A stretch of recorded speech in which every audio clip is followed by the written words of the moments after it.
So, hello everyone.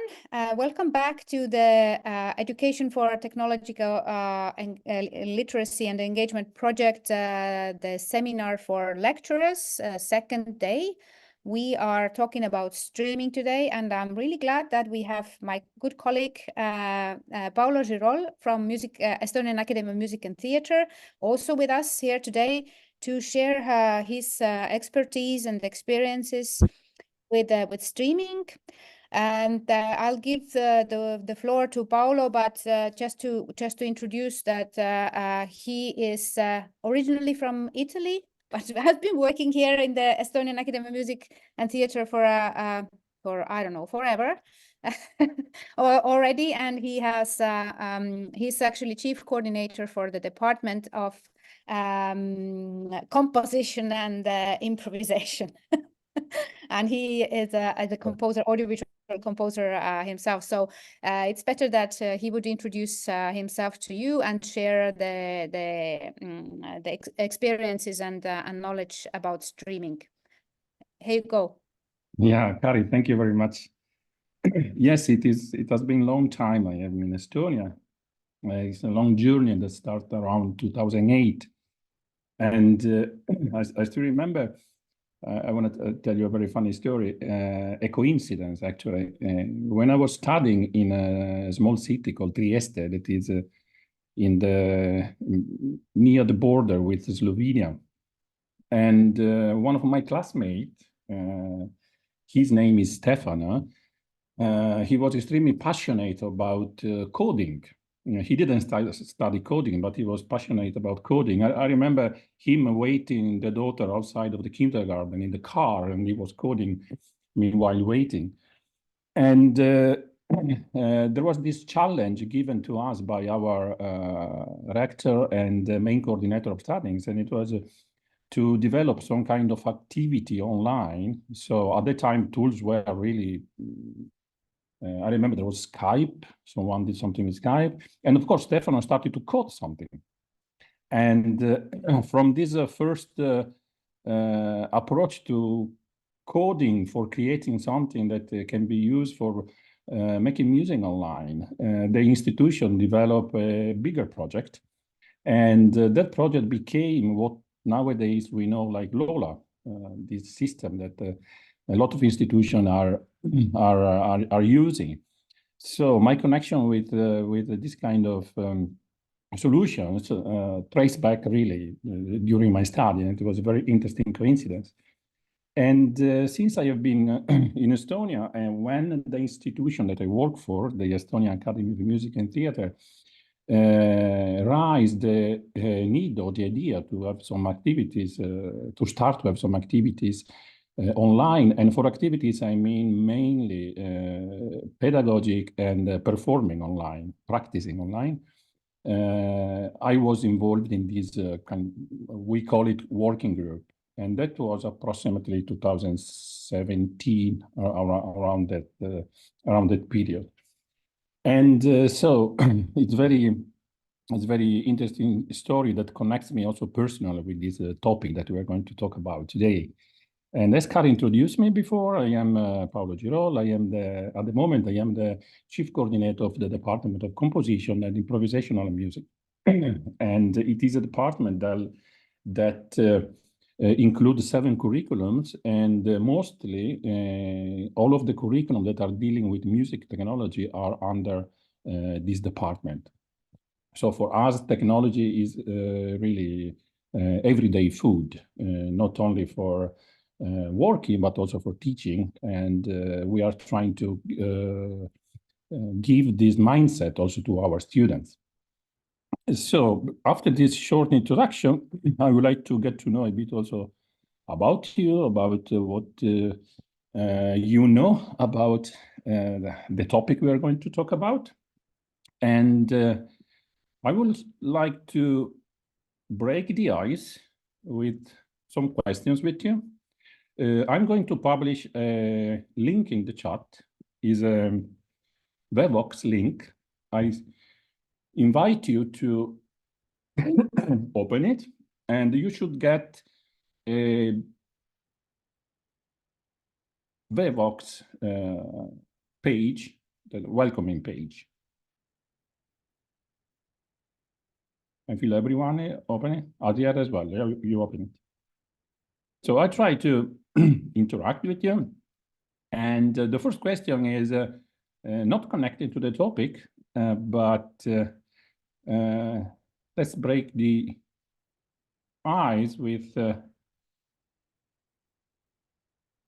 this question here. I hope you can.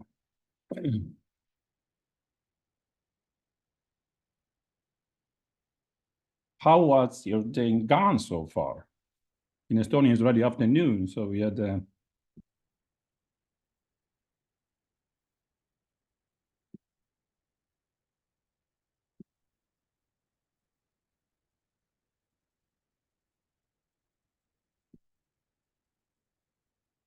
Do we see the answers as well somewhere? No. When I close the pool, yes, I'm waiting that. Okay. That Okay. you answer. Yes. So I suppose that every one of you gave an answer. And now let's see how our day has been so far.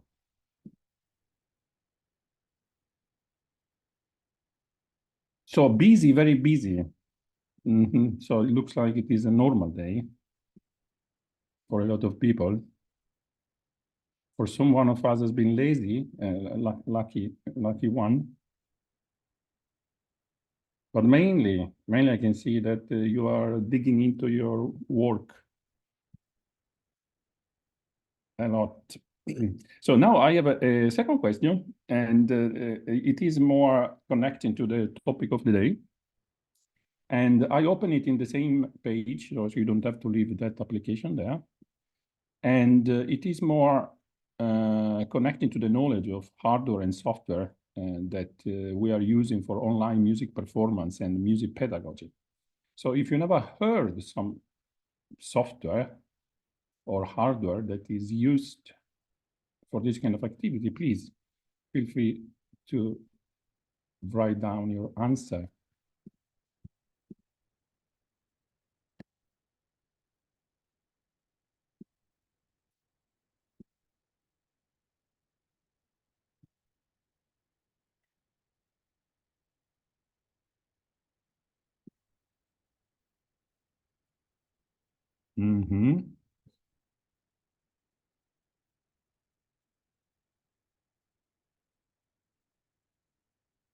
Okay. I will show you the answers now.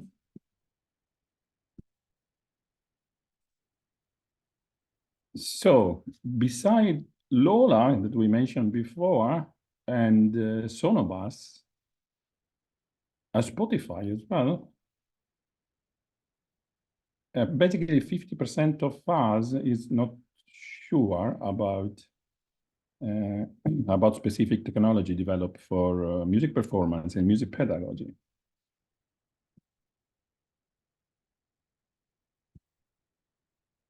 But one of those is for sure that we are using in music performance, music pedagogy is in some cases we are using Zoom. So for sure you know this one. Okay, I have the last two short questions. In the same application, I'm going to ask you, how can streaming solution enhance music pedagogy? If you didn't have experience, maybe you just share your idea or we brainstorm together. If you think that the streaming solution can somehow affect music pedagogy or pedagogy in general.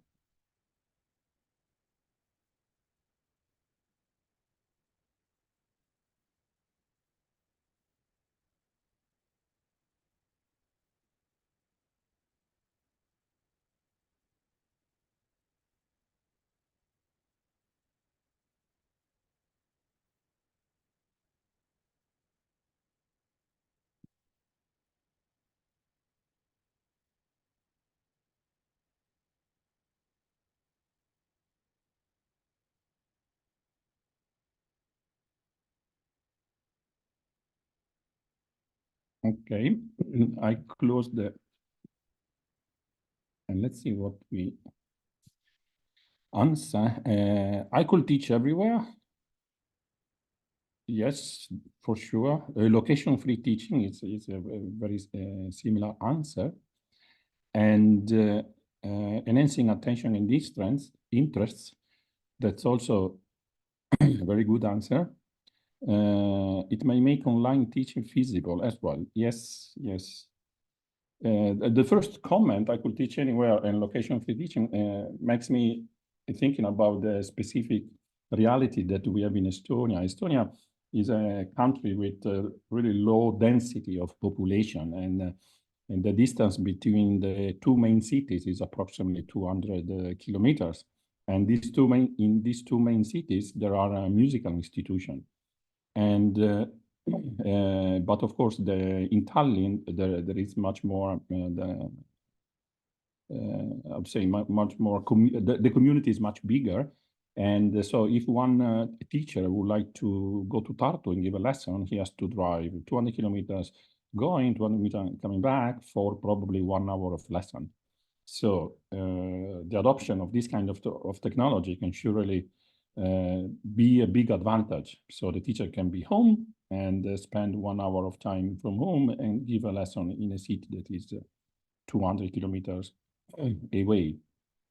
And yeah, enhance attention and interest. Yeah, that has been proven, of course, but it also enhances the tidiness on the way. So there is a dear colleague of mine that has a lot of experience in teaching online from Denmark. He even developed a curriculum around the idea of teaching online.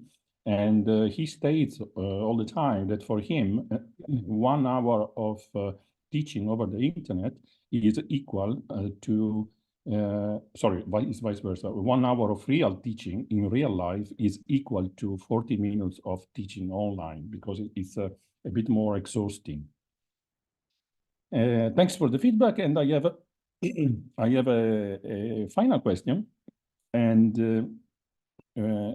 I'm going to publish it now. And what is one benefit of using live streaming for music performance? In this context, I'm not talking about teaching, but I'm talking about music performance, so playing together online. Playing together online.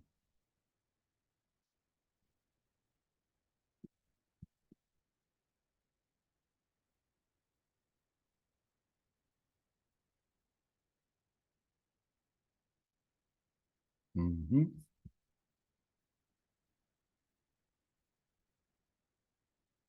Nice.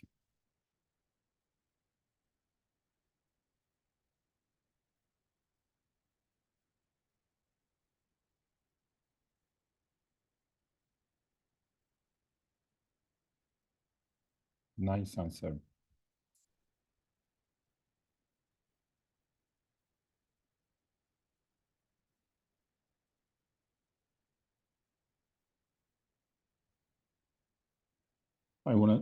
I'm going to share with you the answers. To be able to play together from anywhere, of course, it's possible. We should fit some prerequisites, but of course, it's possible. I remember the experience of a couple of our students. We can't hear you, Paolo. Oh, what's happened? Where did you stop to hear me? I can hear. I can also hear.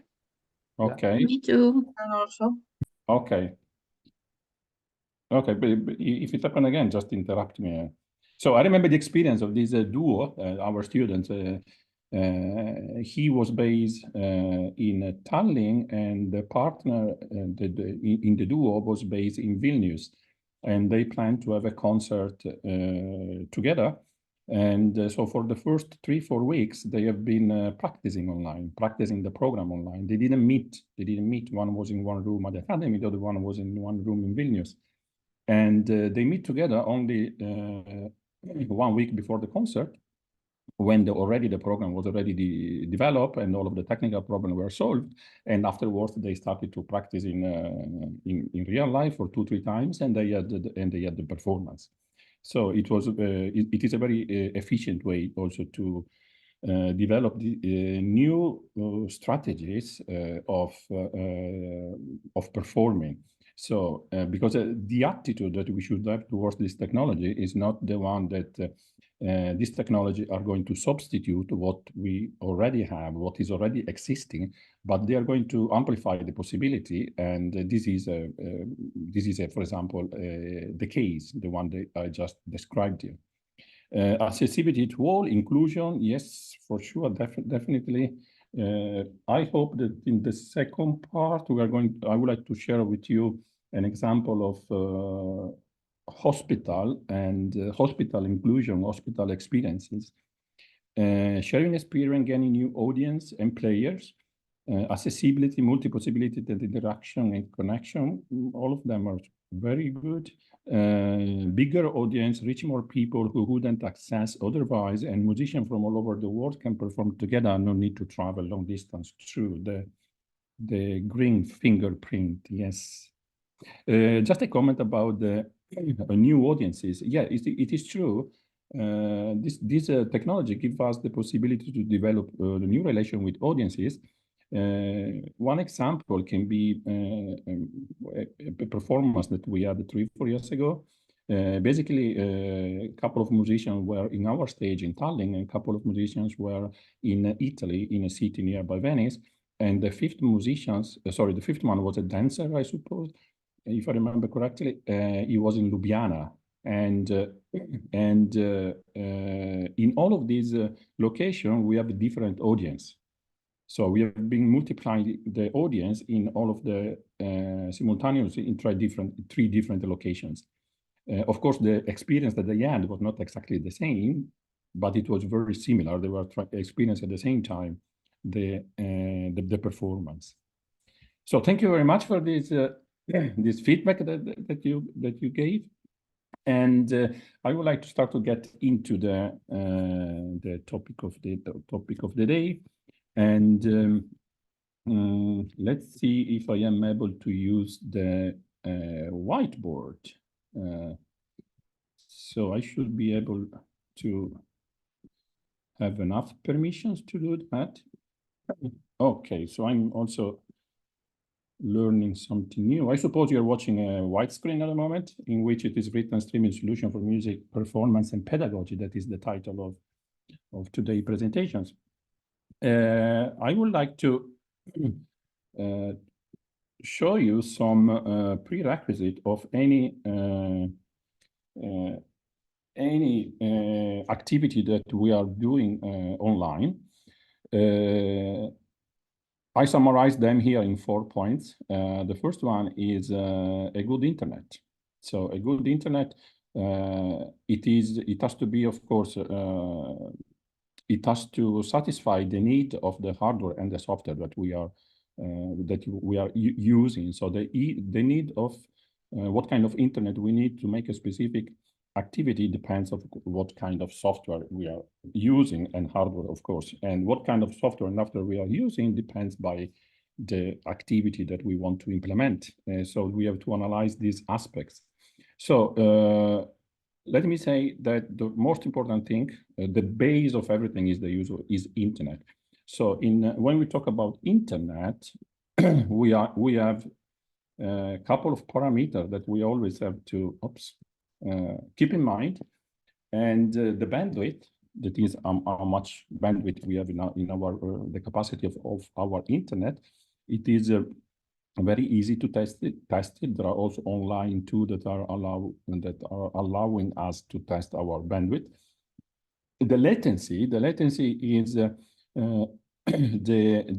delay added by the internet, by the system, and not only. Okay, there is also a latency that is based on the hardware, on the software, etc., etc. But here I want to focus on the latency introduced by the internet. So what kind of internet we are using? The fastest that we can use is for sure the fiber optic. Inside of the fiber optic, we have light traveling, and the light traveling is carrying on the information. In this case, information is light. So information cannot be faster, of course, than the light, but they are traveling together. And we are talking about a speed, basically the speed of light, that is approximately 300,000 kilometers per second. So it is a lot. That is the maximum speed that we can have for the information if we are using fiber optics. And of course, this is also the limit of the system. We cannot be faster than the light. And jitter, the last one, is the error introduced by the transmission system. We are going to have a deep look to these parameters soon when I will introduce you a presentation, or let's say excerpt of a presentation made by a colleague of mine based in Oslo. But before that, let me finish the prerequisite. So internet, I mentioned a couple of parameters that we need to take into consideration. And after we have hardware. Hardware is not only the computer, but includes also audio, video equipment. So if you want to be fast, we need to have a fast computer. A fast computer, it requires analysis of the parts of the computer that we have, starting from the CPU, starting from the converters, etc., etc., etc. And the same applies to the video equipment. What kind of screen, the refreshing rate of the screen, etc., etc., etc. So we have to analyze all of these parameters in order to have the lowest latency as possible. And of course, we also have to choose the appropriate software, the software that is able to communicate properly and to coordinate all of this information traveling from the real world to the digital world, and to do that in the fastest manner as possible. And of course, what I consider the most important is the human resources part. So we need people, we need the ability to do that. So these are the prerequisites. In big production, there is a team for each of these this section. There is people taking care of the internet, people taking care of the hardware, people taking care of the software, etc., etc.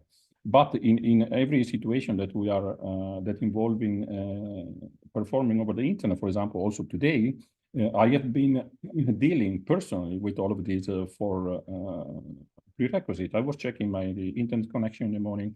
I was dealing with my hardware if I have problem with the camera, etc. I was checking my software. I've been launching a couple of times, Zoom. So I'm doing these kind of things as well. So in our everyday need of performing or to do whatever activity online. So I am proud of myself that I was able to use the whiteboard. That's a big achievement for me. And what we are going to do today. So I'm going to share with you excerpts for different conferences, seminars that I have been to, and I'm going to introduce them one by one to you. And the first one is of course, I started with the most boring one, the most theoretical one. And it is here. Okay. Before starting with this presentation, I would like to share fastly this slide here. There is no sound, okay. Share. Here we go. I'm sure you can see this slide. Yes, please. So it's very easy. I try it's very easy to understand. So on the x-axis, I have location, basically the place where I am. I can be together in the same room with Kari. It is called co-located. I can be remotely connected to Kari, and like in this situation now. In the y-axis, I have the time, what kind of interaction I need with Kari. I need to be synchronous, so we need to play together at the same time precisely, or we need to be asynchronous. So I talk, she answer, I talk, she answer. So the time is more expanded, let's say in this way. So one example, if me and Kari, we are in the same location and we need to have an activity like the one we have now, we need to talk, we are in this kind of situation up here. if me and Kari, we are in the same room, but we need to be synchronous, we need to play together, we are in this situation here. If me and Kari are dislocated, I am like we are now actually, because we are in different buildings of the same city, we are in a remote situation, and if we need to play together to do some synchronous activity together, we are in this situation that is underlined in red here. So the focus of the day of this short presentation that I'm going to show you now, it is an excerpt of a long presentation of I think a couple of hours. I extracted 20 minutes, and we are going to talk about these remote music performance systems, so that are the ones that are satisfy the need of being remote and to be synchronous at the same time. So the use of internet for performing online. And I stop this slide. I open the video. So the video, it is, I will post also all of the needed references on chat, the link to the original video or the full video, and the link to the page of the researcher that produced the video. Okay, here we are. So this part is the most technical that we are going to listen today, and it is about the prerequisites of the network activities. I share with sound, with optimized for video, and quick time. Yeah. So now you should be able to see the screen of quick time. Okay, I go from beginning, and we start with this. We're already familiar with this representation. If there are problems with sounds, too loud, too low, just let me know. So now I give the stage virtually to Stefano Fasciani. Network-based music application, there is a very interesting taxonomy proposed by Barbosa back in 2003. The applications are classified based on their location or space, so we can be playing music in the same place, so co-located, or in remote location, and the interaction, which is somehow related to time. We can be playing music together at the same time, synchronously, or we may be working on music at different times, so asynchronously. In the third segment of this video, I will discuss about applications that fall into each of the four quadrants that we have here.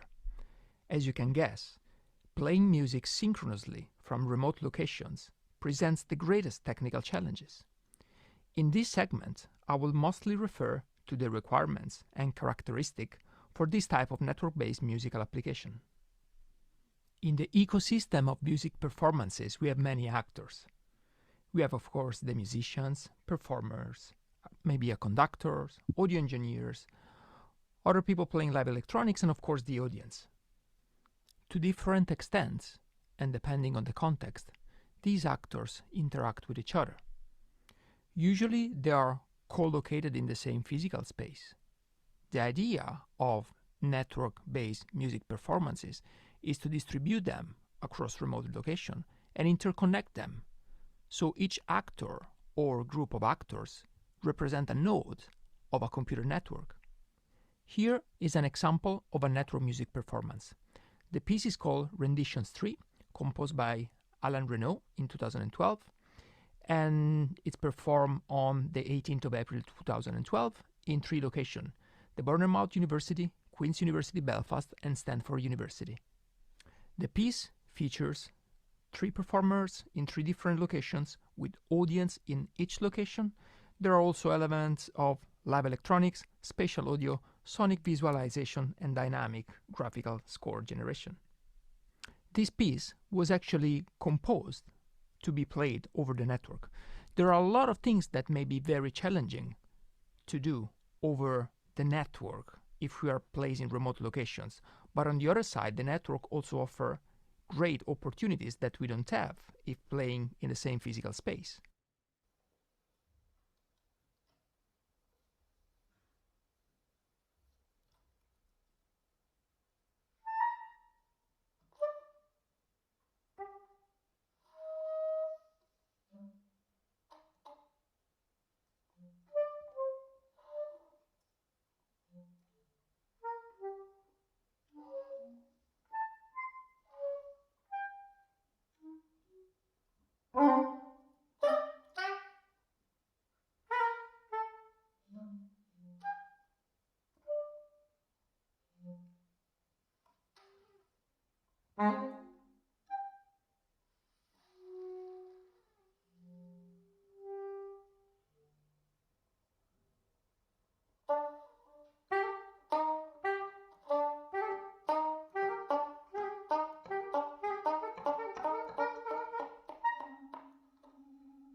So in network music performance, we enable a musician in remote geographical location to play and perform together, to interact as if they were in the same space through computer and telecommunication networks. In order to do that, we must provide musicians a realistic performance condition and therefore a fully immersive virtual space. Technologies for network music performances does not apply only to concert, but we can use the same system for teleauditions, remote music teaching that is extremely important for remote geographical location where there's actually no teachers. We can also use it for rehearsal, minimizing the cost and also the environmental impact of traveling, and also distributed jam sessions. Now, let's have a look at which are the requirements for playing music together if we are considering to use traditional acoustic instruments. So if we play music in the same room, we rely on several modalities, on auditory information and also on visual information or visual cues. In particular, we hear the sound of an instrument, we hear what someone else is playing and when. Through the reverberation, we may have an idea about where this instrument is located within the room, especially if we have multiple instruments that are present in the same timbre. And we also use visual feedback to understand what is about to happen. If you think about the video that we just saw, the network music performance, at the beginning the players, they look at each other to say, okay, we're ready to play. And visual cues are almost as important as auditory cue, and it's also important to provide them this sense of immersion and telepresence. As briefly mentioned before, this one translates into a set of very demanding and strict requirements with respect to the computer network, especially with respect to the bandwidth, latency, and jitter. If you're not familiar with this term, we will see next what do they mean. But long story short, we need that the one-way end-to-end transmission of the audio and video signals is below a few tenths of milliseconds. Moreover, using the best of what is available today is not yet possible to reproduce all the details of physical presence in the virtual network space. Probably one day this one will happen. Think about technologies related to holograms or virtual reality. Things has improved so quickly in the last 20 years, so it is not unreasonable to imagine that in a couple of decades we will probably get something much better, and the sense of co-presence through the network will be identical of the one that we have when we play in the same physical room. Generally, when we play music together, we play in sync. This one may vary to a great extent depending on the individual style and the music genre that we're playing. The concept of tempo may be more strict in certain genres and way more relaxed in other. The ensemble performance threshold, or EPT, is the maximum delay that allows musicians to play in sync, so aligned to the same metronome. This maximum distance is estimated to be roughly 8 to 9 meters, which correspond to a delay of 20 to 30 milliseconds. The EPT varies a lot with the ability of the musician as well, the stylistic expression, strategies to cope with the delay. If we consider, for instance, computer-based instrument, there is already a significant delay between action and sonic reaction of the instrument.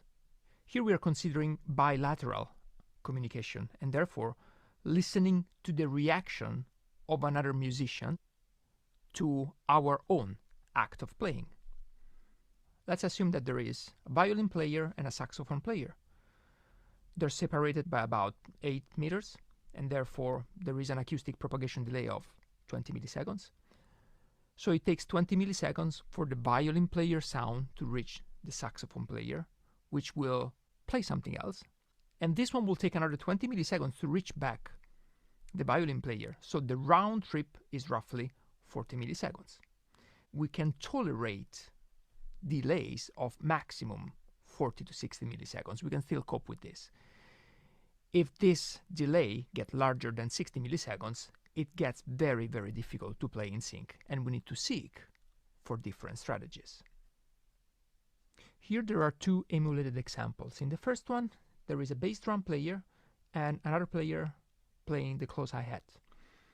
I've placed them at 4 different distances corresponding to 0 milliseconds of round trip delay, 10 milliseconds, 20 milliseconds, and 40 milliseconds. The listener is co-located with a bass drum player.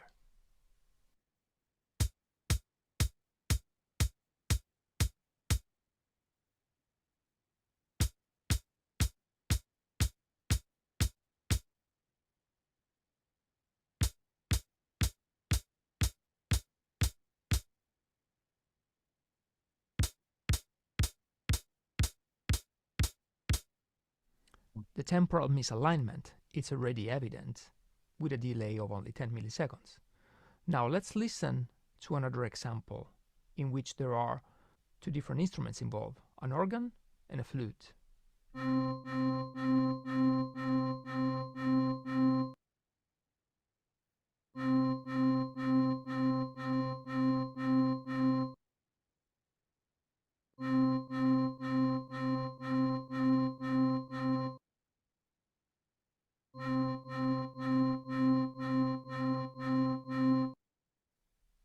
In this second example, the misalignment is less evident, it's less, let's say, disturbing, simply because the timbre of this instrument is different, and in particular the attack is less sharp on the organ and on the flute. Another factor that may also affect to what extent we perceive this misalignment is the tempo, which was set to 120 BPM in these 2 examples, so it was identical. So for network music performances involving acoustic instrument, we need to be at a distance of maximum 20 to 30 milliseconds so that the round trip is within 40 to 60 milliseconds. But what about when we perform over the network using live electronics and therefore electronic music instruments or computers? Well, this is very difficult to generalize because these tools can be used for a variety of purposes. First of all, we need to consider what is the role of the computer and what type of interaction exists between the computer and the performer. And this can change greatly between two extremes, which are using the computer as a meta instrument, perhaps with a dedicated interface. And so we can think about the computer as an acoustic-like musical instrument. On the other side, we can use the computer as a set of automatically sequenced instruments, and therefore there is the same relationship between a director and an orchestra, so we're directing a digital orchestra. Something else that has to be considered in order to understand which are the requirements is how and where the sound is reproduced and how it is transmitted. And this, once again, may change between 2 different extremes. We may have an individual speaker co-located with each performer, and therefore there is acoustic transmission of the sound, something similar to what happened in the laptop orchestras. Or the different audio signal may be transmitted electrically at a much faster speed and merge into common speakers. So if we look at one end of this very broad and variegated spectrum, considering everything written in red, we have a similar scenario to the one that we discussed before, playing acoustic instrument, and therefore we go back to the same requirement, those 40 to 60 milliseconds. On the other end, the scenario is completely different. We may rely on synchronization technologies, and the delay is also less critical because the way we interact with a sequencer or with, for instance, digital audio workstations in real time is very different from the way we need to interact with the actual instruments. Several live electronic performances purely based on computer translates very well over the network. It's very easy to perform across remote location. For instance, if we think about top lab performances, live coding, and so on, and we can rely on a variety of existing techniques for synchronization. For instance, we can import and adopt a lot of these techniques from the gaming world. Let's move to the second part of this second segment of the video. Here I will discuss about technical characteristics of the network and also of other type of equipment that we need to play music over the network. And we will see how the requirement that we discussed in the first part translate into technical requirement for the network. Earlier, I mentioned bandwidth, latency, and jitter. We can talk about these three characteristics for all components of a computer system and also for telecommunication system. The bandwidth, or throughput, is the total amount of work done in a given time. Usually is expressed in something per second. Think about megabit per second, gigabit per second that we use to measure the bandwidth of hard disk, computer networks, and so on. When it comes to processors for your mobile phone or for your PC, we use gigahertz, which kind of translates in billions of operations per second. The latency is the response time, so the time between the beginning and the completion of a given task or event, and it's usually measured in seconds or milliseconds if it's something very small. Using colloquial language, when we refer to hardware, we talk about speed, but is the speed related to the bandwidth or to the latency? It kind of depends what we're talking about, but let's say that in general, it can be more closely related to the latency. Knowing the latency of hardware system, especially in this context, it's vital, it's very important. And this is very tricky, it's very difficult. The manufacturer very often do not provide any clear information about the latency. Measuring latency is very difficult, and therefore we are left in a sort of like limbo because we really don't know what to expect from a given system unless we try it out. And finally, we have the jitter, that is a positive or negative variation of the latency, which usually presents two components, one deterministic and bounded, and the other one random. Now let's try to be network specific. So the bandwidth measures the amount of data that we can send over a unit of time, so megabit or gigabits per second. Sometimes you may use bytes, is less common for network, but remember that 1 byte is equivalent to 8 bits, so it's very easy to convert back and forward between bytes per second and bits per second. Now, usually through the network we send packets of data, and there's a variety of data packets that we can send, and this is out of the scope of this video. But in general, the latency measures the time for a data packet to reach from the sender to the receiver, and we usually measure it in milliseconds. Finally, the jitter is a probabilistic variation of the latency. Here there is an illustration of a very simple example of network transmission. A sender transmits 3 packets named 1, 2, and 3. Let's assume that these packets are transmitted within 1 second. And we have a network with a bandwidth of 100 packets per second. So we're sending 3 packets over a second. So the network bandwidth is capable to handle the traffic that we are producing. And between sender and receiver, we have a latency of 10 milliseconds. So packet number 1 will reach the receiver after 10 milliseconds. But as you can see from this illustration, there may be a little bit of jitter. So packet number 2 is affected by 50% jitter. So instead of reaching the receiver within 10 milliseconds, it will reach within 15 milliseconds. Now, the bandwidth is something that usually we negotiate with our internet service provider, but as stated before, if you're using, let's say, a consumer network, that bandwidth is not guaranteed at all time. The latency truly depends on who you're trying to reach. And the jitter may depend on the traffic, and therefore you need to try to estimate how many people are using the network at the same time as you're doing, which is actually fairly difficult.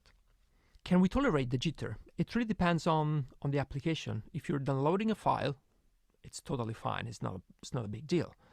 But imagine that each packet contains, let's say, 1 second of audio, and you're streaming an audio signal through the network. If a packet arrives a little bit too early, it's fine. You can wait before play back that second of audio. But what if a packet arrives late? How can you predict the content of that packet? There is no way. The only way is to introduce a buffer, which means let's accumulate a little bit of data before we begin the playback. And buffering simply means increasing the delay, increasing the latency. Think about when you're watching a video online. You click play, the playback does not start immediately. Usually you receive a message that says buffering. They're buffering packets to handle the jitter. If you don't do this, the playback may be continuously interrupted because there is nothing to play back, and therefore the quality of service will be very poor. So let's try to put everything together. What is the impact of the requirements for playing music together against the performance parameters of a computer network? The bandwidth will only determine the quality and quantity of audio and video signals that we are transmitting and receiving. For instance, for each channel of uncompressed audio, we need 768 megabit per second using a sampling rate of 48 kilohertz. So for stereo, you need the double of this. If you want to send a stream of audio signal before mixing them, you need way more than this. On the other side, for performances completely based on computer and electronic music instrument, we can think about only transmitting MIDI or open sound control messages. Therefore, the bandwidth requirement is minimized because we are not transmitting audio, but only control messages, and the audio will be re-synthesized at the other end of the network. Something similar to what the hub did back in the 80s. When it comes to the video, for instance, for a color Full HD 30 frames per second, we need almost 1.5 gigabit per second if the video is uncompressed. The bandwidth is something that you can buy, you can actually negotiate with your ISP. But there is nothing much that you can do about the latency of the network. And as you may understand, the latency determines a delay between hearing each other when playing in remote location. And therefore this one will have an impact on the capability of playing in sync.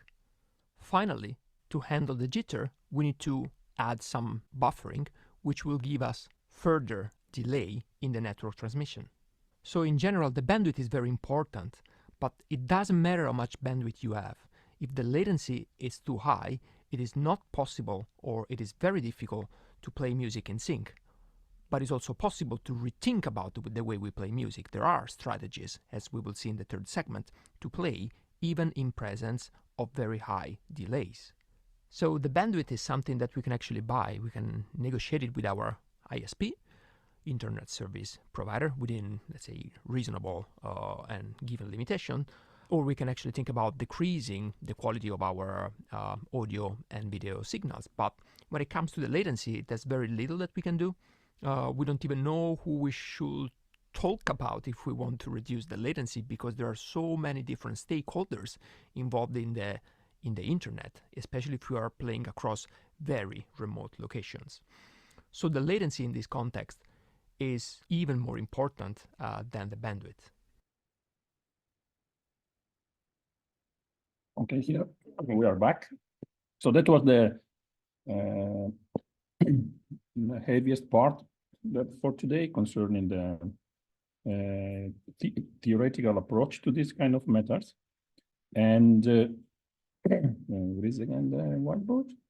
And just to summarize, we have been introducing these three parameters: bandwidth, latency, and jitter, that now you should be familiar with, and as well the concept of ensemble performance threshold, EPT, that it was estimated to be approximately around 20-30 milliseconds. That is the time that allows to musician to perceive the music to be in time, to be played together. So if this number, if this unit is bigger, if it is, if the total round trip going and coming back is more than 40, 50, maximum 60 milliseconds, we start to perceive that we are not in time. There is a bit of latency. And these are the basic concept. And I would like to show you this slide here. Is a geographical slide.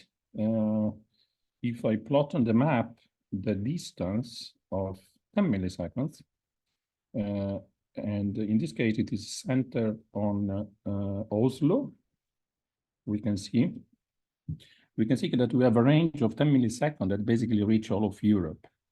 So in theory, if I suppose that to play between Tallinn and Madrid, I will probably have a theoretical round trip approximately between 20 and something milliseconds. And we are talking simply about the internet connection if it is based on fiber. So on top of that, we need to add the latencies of the hardware, the software, etc., etc., etc., and sometimes also the latency of the performance. So, but now here we are talking simply exclusively about the internet. So from Oslo, I can reach basically almost the south of Africa and North America with a round trip of 40 milliseconds that allow us to be eventually performative or to play some specific kind of music that are not so rhythmical. So this is an example of how to plot the distances in milliseconds. And now I would like to continue showing you which one are the technologies that are used for this kind of performance. But before doing that, allow me to share with you, I will do in chat, the links to the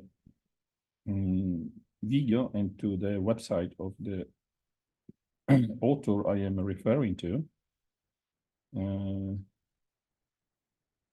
Yes, I just did it. Okay, and now let's see which ones are the technologies that allows us to perform online. So there are some technology that are simply audio, and there are other ones that are audio and video at the same time. I open these conclusions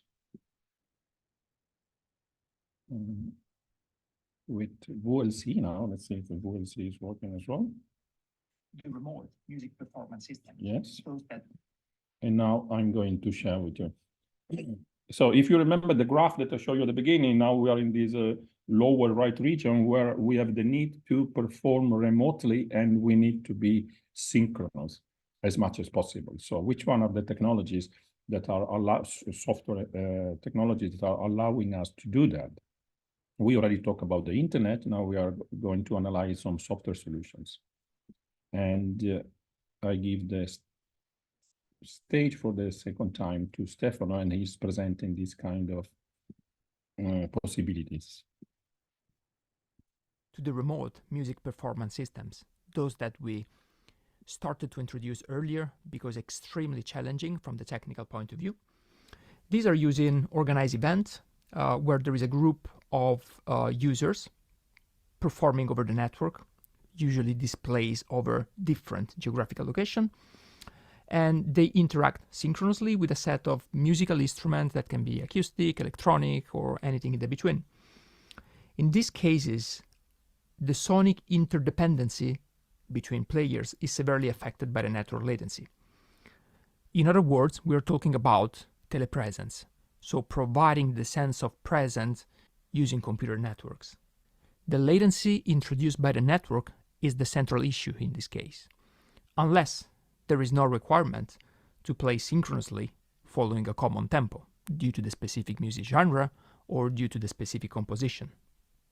Here we can take 4 different approaches.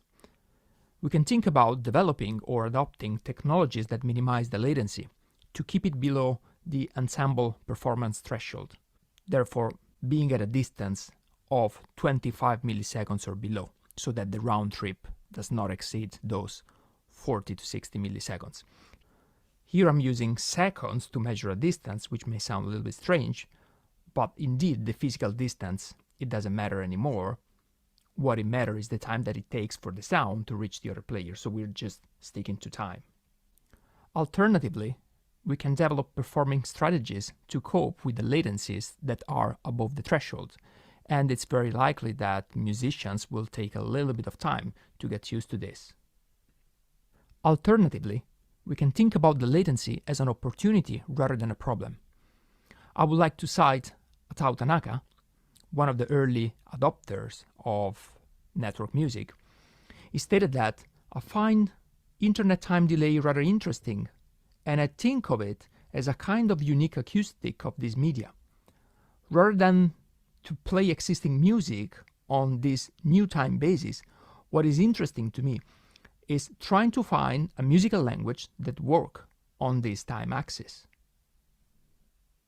Finally, we can think about synchronization strategies that normalize the latencies across the players. These four scenarios are actually quite well aligned with what Carrot and Werner proposed in 2007. Indeed, minimizing the latency means a realistic interaction approach. There are multiple strategies to cope with the latency: a master-slave approach, a laid-back approach, and a delayed feedback approach. Finding a musical language that works on this time axis, it means latency accepting approaches, and finally, normalizing the latency translating to the fake time approach. Next, we will give a look at all these possible approaches, together with existing tools that facilitate their adoption.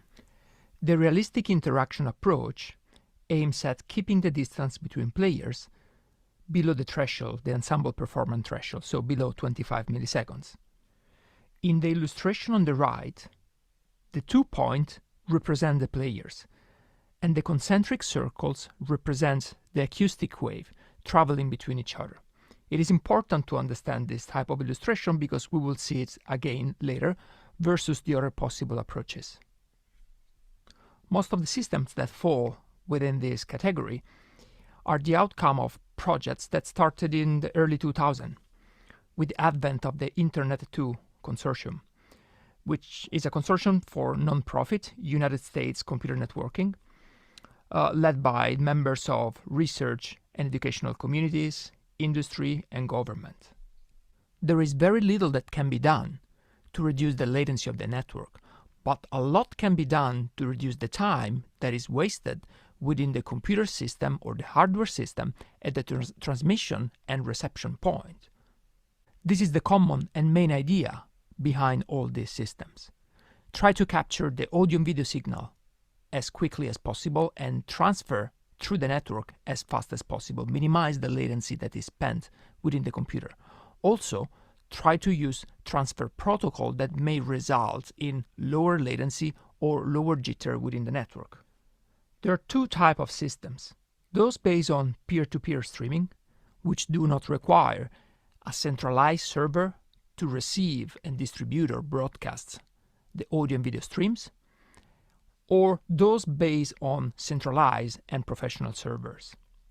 Also within the peer-to-peer streaming categories, we may have one of the computers, one of the nodes, which will act as a server, but this is on a much smaller scale. Within peer-to-peer system, we have solutions to stream audio only, for instance, Jacktrip, SoundJack, Gemidus, Telematic Performance Client, and Musician Link. Jacktrip from Karma at Stanford was probably the first of a kind. It was developed by the Soundwire group, where Soundwire stands for Sound Waves over the Internet for Real-Time Ecos. The two key ideas was to use uncompressed audio, so no delay for compression and decompression, and overall better quality, and using UDP protocol instead of the traditional TCP. They achieve in the United States a coast-to-coast sustain full duplex audio connection with a round trip of approximately 75 milliseconds. The group also proposed sonar-like ping techniques to measure the overall round-trip latency of the system.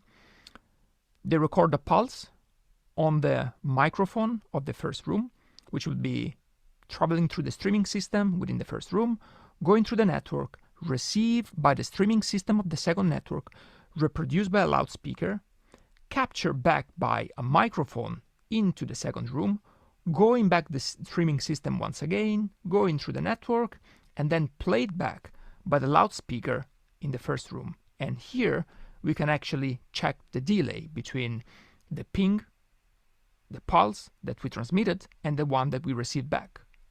What is also interesting is that the impulse or the ping that we're receiving back has been reverberating or echoing in the second room, and therefore this one is an interesting opportunity to use this type of solution as a kind of transcontinental echo/delay/reverberation chambers. Another system worth mentioning is WeMust Wireless Music Studio from Università Politecnica delle Marche. And this is a tool set that is packed into a customized operating system for the BeagleBoard, a single board computer. And it provides this tool set for live music control and audio signal transmission over both wired and wireless networks. Earlier, I stated that for latency reason, it is better to stay within wires, so avoid wireless. But there are contexts in which wireless is the only viable solution. For instance, think about performing a concert where musicians are placed over different boats in a port. Next, there is an excerpt of Waterfront, played on the 25th of July 2014 at the Acousmatic Festival in Ancona in Italy. There are 3 musicians, sax player, double bass player, and a vocalist, and they're performing over separate boats. And the wireless music studio is what enabled them to play and interact together in sync.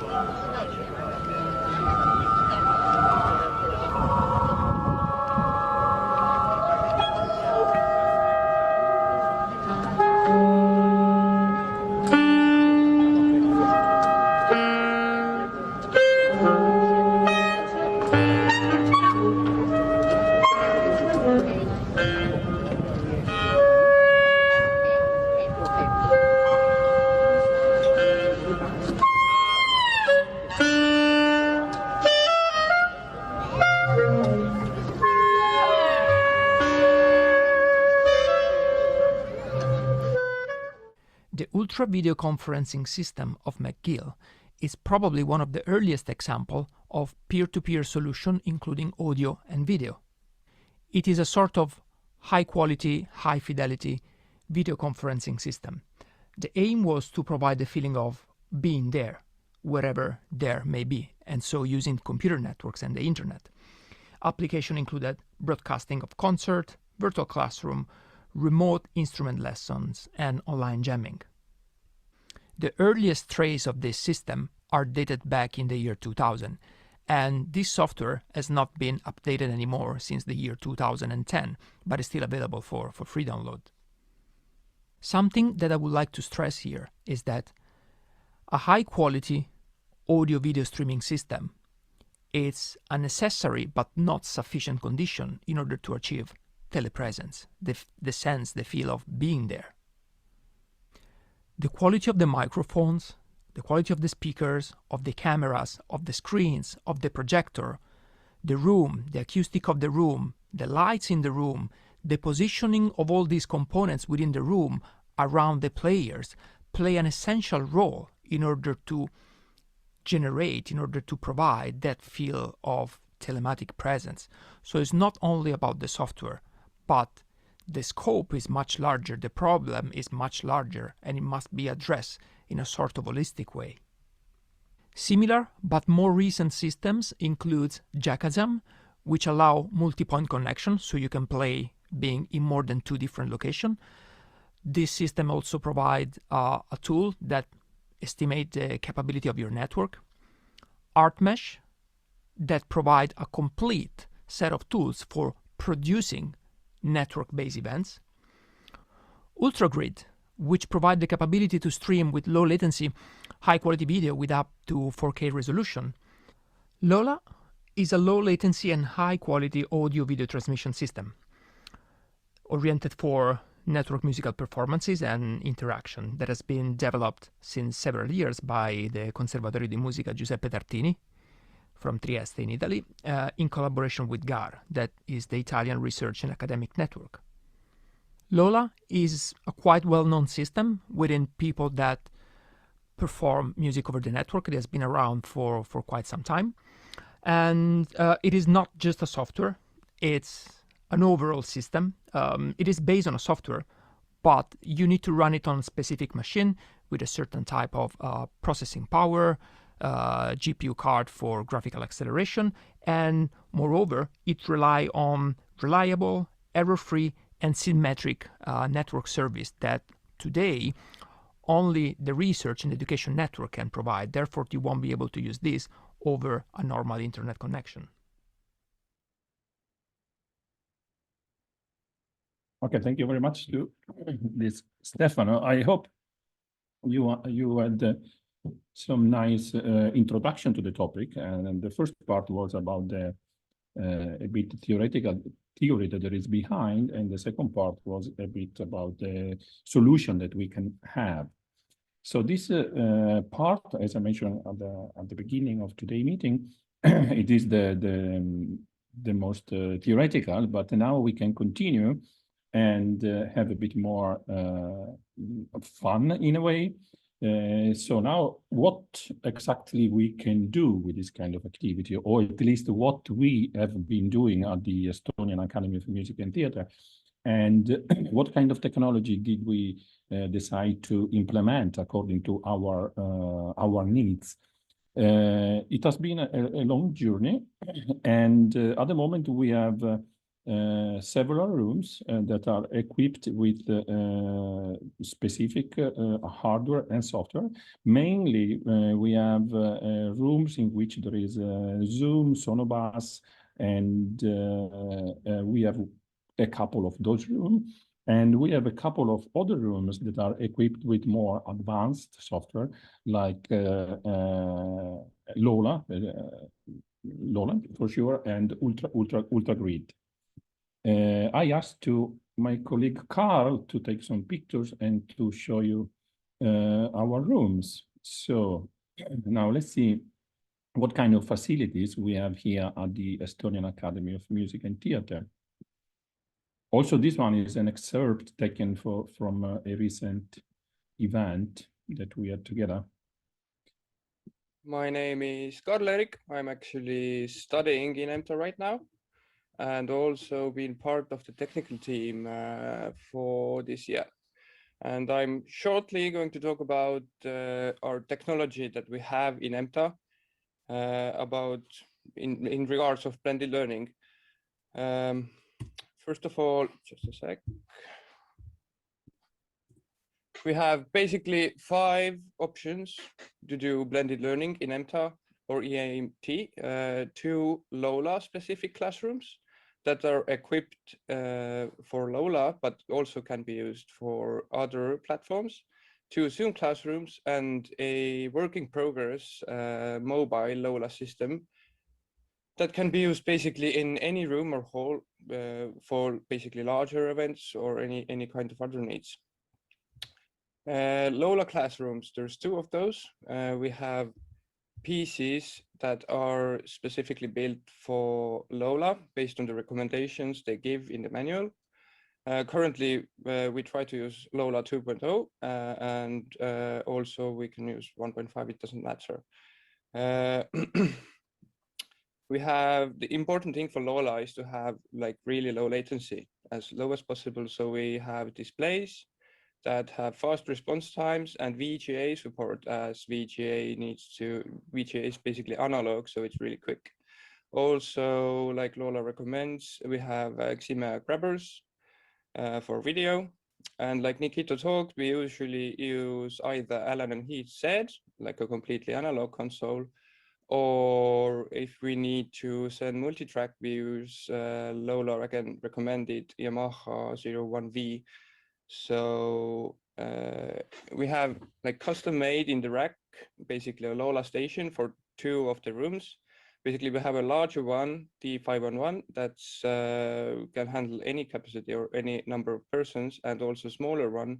That was the previous picture. So basically for one instrument plus maybe a piano. And microphone wise, we use for instruments usually AKG C451s, and in the piano there's the DPA 4099s that Nikita talked about. The second rooms are Zoom classrooms that are based on Mac computers, and for any kind also basically we can use Sonobus, EduMeet, Jamulus, or anything else that is used for distance learning. And the Zoom classrooms are smaller, both of those. We have an on-premises server for quick connection. So basically in the COVID situation, for example, we can even connect the two classrooms together. So teacher and the student can keep the distance. And also we can use it for any kind of Zoom events. The same thing for the rooms, like technical wise, the Allen's had Z console, and the microphone system is the same always. Of course, we can use any microphones depending on the situation from our storage. And the third, maybe the most interesting one, is the mobile LoLa system that we're working on right now. That's basically built in a rack that you can move around anywhere in the building. And as Nikita said, we're trying to test Dante, because then we can use many more inputs. As you can see here, basically this is the test. There's 128 theoretical inputs. And basically the dream is to do large events. We can use it, for example, in this room, that's our multimedia keskus or audiovisual center, basically. Or in the large hall, we can just plug it into the network and it works, or in the black box. So the dream is to have maybe even a choir, or a utopical dream would be like an orchestra, for example. An orchestra is in our large hall and the conductor is somewhere else. This would be the dream come true eventually. This is basically our setup right now. And so far it has been working fine. Thank you. Thank you, Karl-Erik. Yeah, so far it has been working quite good. And I also was glad to introduce you the facilities of our institutions for the ones of you that haven't been here. And so we did a lot of activities. As you probably understood, music it is stressing this kind of technology quite a lot, because music requires quite often not all kind of music, but require quite often to be in time. If you're talking about free improvisation, the concept of being in rhythm in time is more vague. But generally speaking, music is about time. Music is the art of organizing time. So it's about rhythm. So we need to play on the beat together. So we are stressing this kind of technology because we want to reach this result that the latency is not perceived at all like in real life. And that's why this kind of technology have been also adopted in other fields. I'm talking about UltraGrid and LoLa. There are examples of implementing this kind of technology in other fields that are not necessarily music. For example, we need to paint together? Or I know some examples of some family doctors that are adopting this kind of technology. They need a reliable connection with their own patients. So I think that music is a very good example of stressing this technology, having some positive outcome, and after to implement this outcome in other fields that have the same requirements. And but at the end, what exactly are we doing with this kind of technology? What kind of activities we are promoting? So basically, we have two forms of activities, or at least so far, we are implementing performances and also pedagogy online.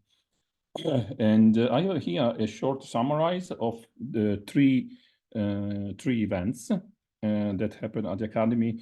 Mainly all of them, the ones that I show you now, happened pre-Corona time. And the first one is optimize audio. Okay. The first one is about the introduction of the technology in Estonia, that it happened in 2017. It was, okay, a big event. It was an event that goes behind music also itself.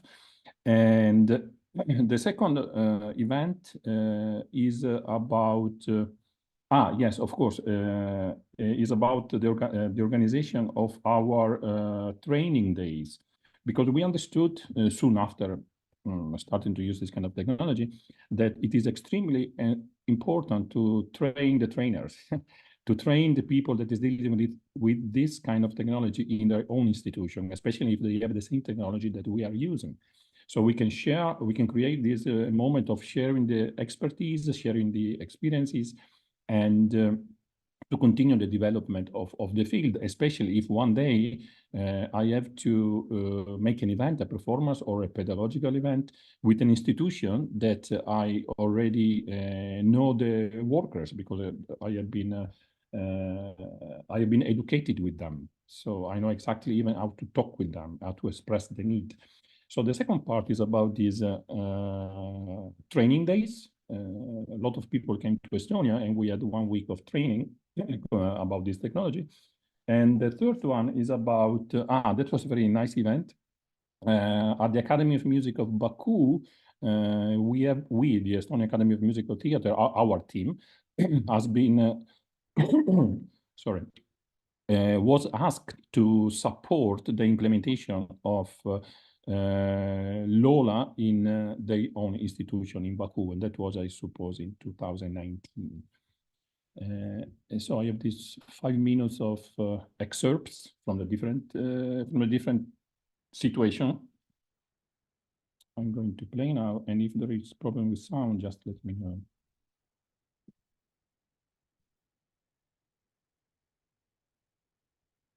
An international audience, including ministers and ambassadors from around Europe, is going to enjoy a unique concert, Music Without Borders.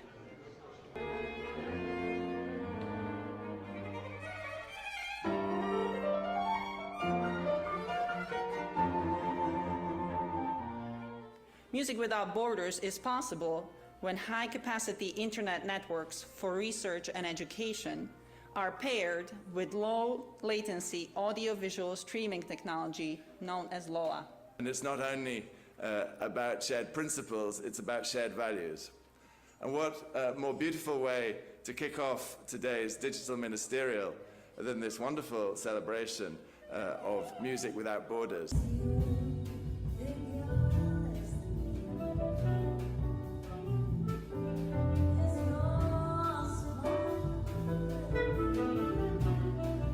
This has been a great demonstration of Music Without Borders and the power of research and education networks and the innovative LoLA technology.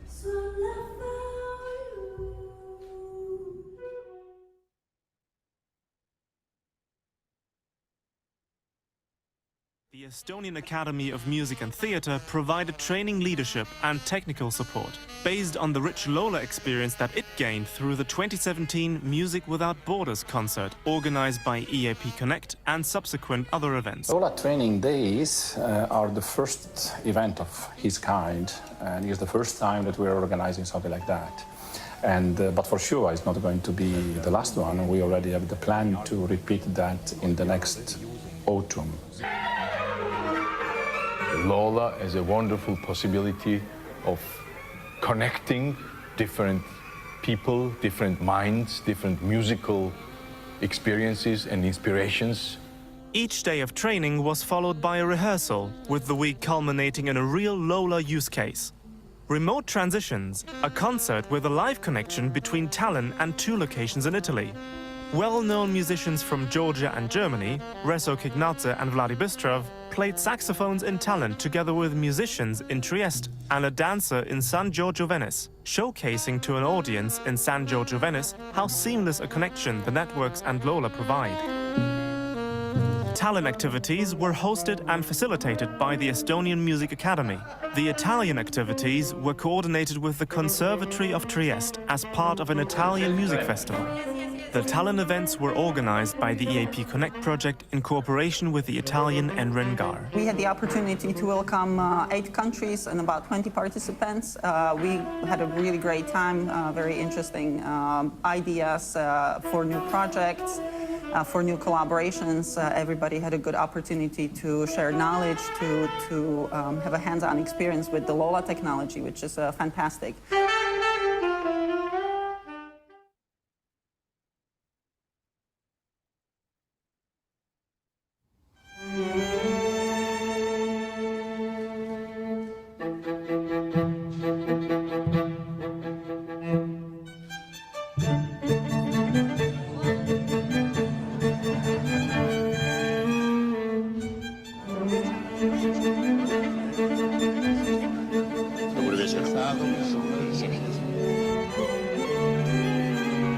Bütün Azərbaycan musiqi ictimaiyyəti üçün böyük bir internet auditoriyası.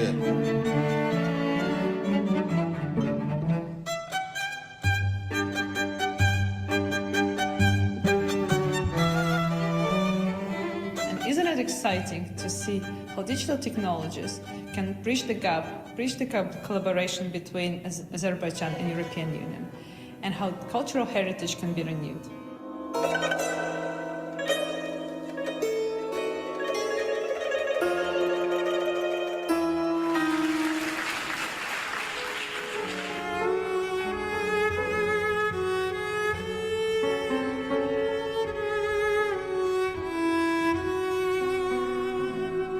Current connection is still not the optimal one. It's a very, very long one, which goes from Baku to Frankfurt and then up to Tallinn, and it's a long way.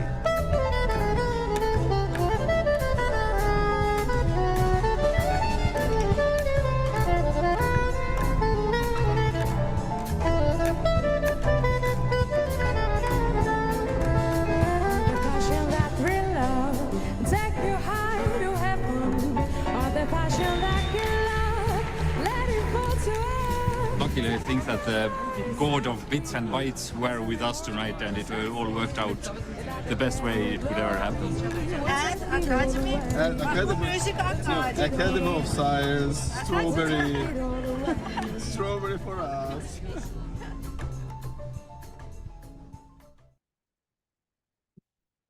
So these are just some example of activities that we had here. And watching the last one, I remembered, I didn't mention before, that we even in that occasion of the event in Baku, because the distance is quite important, is approximately 4,000 kilometers, and the connection was going from Tallinn to Frankfurt and from Frankfurt to Baku. The latency was, if I remember correctly, around 80-90 milliseconds. So it is an important one. It is surely perceived by the musicians. And in that occasion, we also gave out a commission. We commissioned a new work for Estonian traditional instrument Kannel and Azerbaijan traditional instrument, and 90 milliseconds of latency. So the composer has to take into account the latency as a compositional parameter. And so everything was working out properly. As you can see, also there was a big technical team. And I make a step to what I introduced to you at the beginning, that we have all the time, we have these 4 levels. We have the internet, so the internet team, we have the audio and the video team, we have the computer team, so people that is taking care of the computer, and after we have, of course, the musician, etc., etc., etc. So it's in this case, it was a real productions. But of course, at the Estonian Academy of Music and Theatre, we don't have only production, this kind of big events, but also we have every day of activity. And I suppose that soon our break is going to approach. Kari, please correct me if I am wrong. And before doing that, I just would like to share with you one of our everyday activity. In this case, we have a student in Oslo that is teaching Norwegian folk music to our student in Tallinn, student of folk music in Tallinn. So it's going to be this kind of situation in which we have a lecture, or let's say a kind of seminar kind of situation. And after this lesson, continue with testing the network by improvisation over the network. So I just would like to share some excerpt from this experience. And afterwards, we can come back and we can summarize the end of this first block. And now I have to try something new that is called share a portion of my screen. That is not this one, but is this one. And the screen I want to share is here. Now I share with optimize sound, and I share my sound as well. And now I have a portion of the screen that I'm sharing with you, I suppose. Perfect. And the sound, if it is too loud, just make me like this, or vice versa, if it is too low. I start from here. The first situation is the workshop situation. The teacher in Oslo and student here. Actually, in Oslo, we have a peer student of music pedagogy in the field of folk music. Hi, my name is Isa Holmgren, and I am a master's student here in my second year at the folk music program at NMH, Norges Musikhögskola. And I am so happy to get to be a part of this project. It's really cool, and especially after the years almost that we've had of the pandemic, making it difficult to both collaborate internationally, which is something that I think in the Nordic and Baltic countries we're very used to. But it's also made it difficult to have even lessons and to work or have lessons or collaborate nationally during the periods of heavy restrictions. So it's really cool to get to be a part of showing off Lola. And in the session today, we'll actually show you quite a bit of what Håkon was talking about. We'll start off with a workshop-like situation where I'll teach a tune, and we'll show off some improvisation, and the students in Estonia will play a song, a tune, so we can experience the concert-like situation.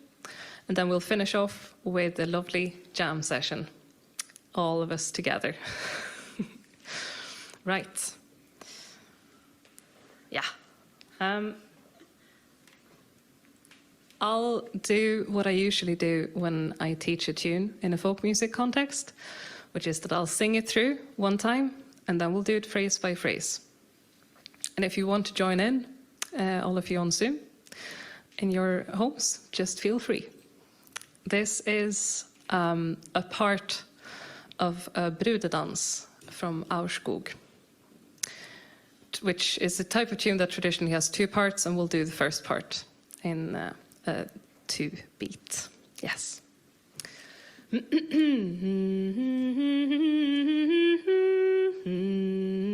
I think that's a better key. Triam tarin la di day hadn't ta day tarin la di day taranto liadeitam, tadin ladite haranto tate, tadin ladeito, lade haradin ladiam taranto, liadeito, lianto, taradin ladeito, lade haradin ladiam taranto, liadeito, lianto, taradin ladeito. Phrase by phrase. Triam tadin ladite, triam tadin ladite, triam tadin ladite hadanto, triam tadin ladite hadanto, tade.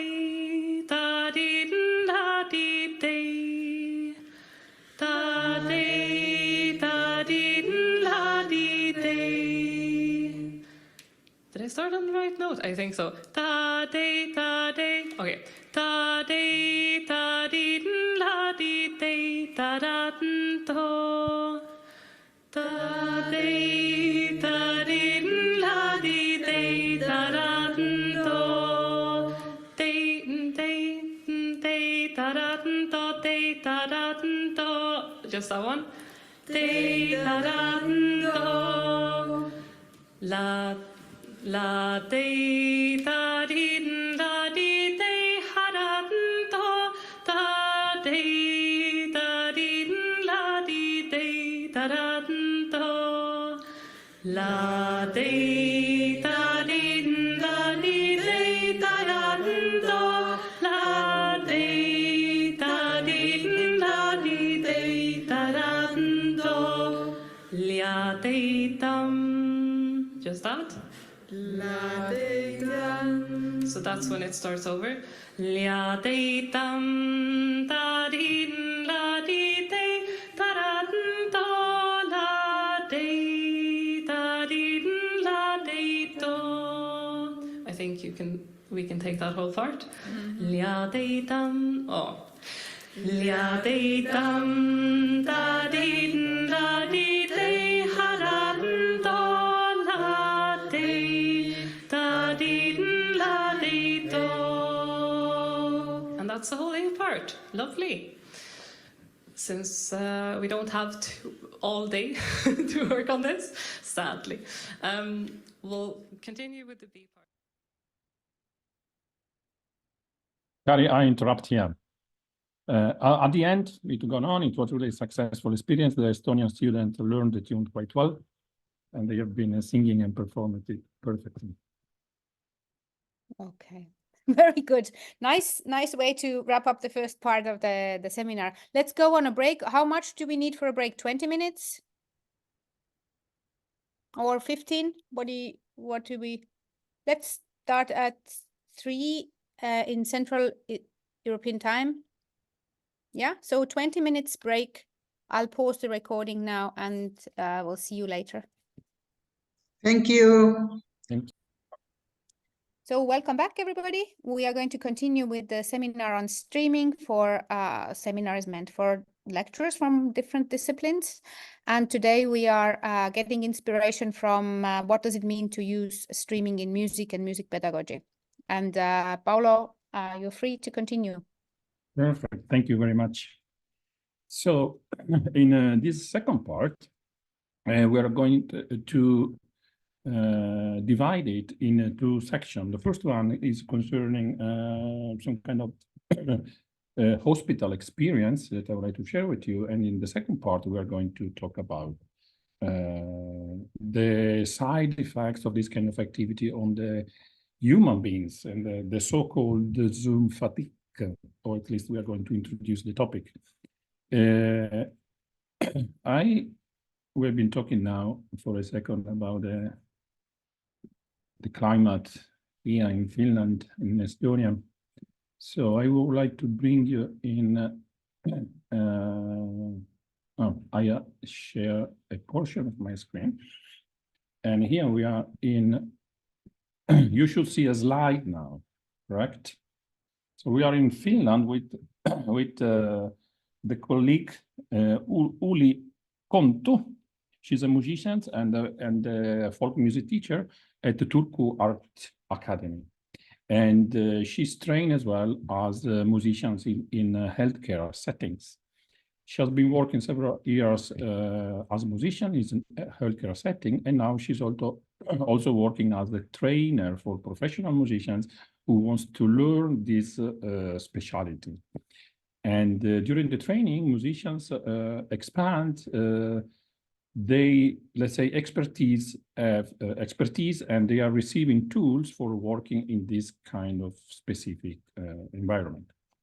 But of course, also in this kind of field, pandemic arrived, and the pandemic increased the need of remote activities, also in hospitality, also in hospital, and the remote connections improved the accessibility of arts in a period of forced isolation.